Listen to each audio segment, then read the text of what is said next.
We are from Jogja, the heart of Java.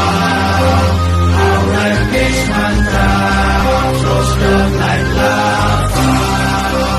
We are from.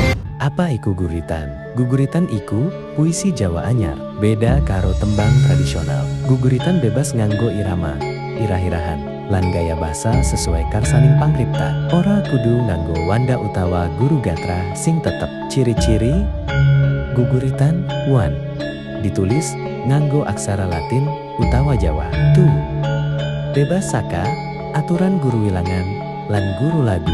3.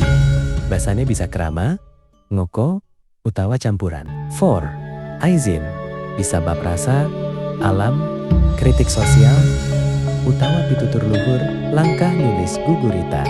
1. Tentokna tema misal, kasih ibu, alam, semangat belajar. 2. Gawe, bisikan, gagasan utama, lan emosi, sing arep disampaikan. 3. Pilih tembung sing, paslan ngemu rasa estetika. 4. Susun kanthi irama sing enak dibaca sanajan bebas, tetap urut lan bermakna. 5. Waca maneh lan perbaiki, supaya pesan, sesa lan endah.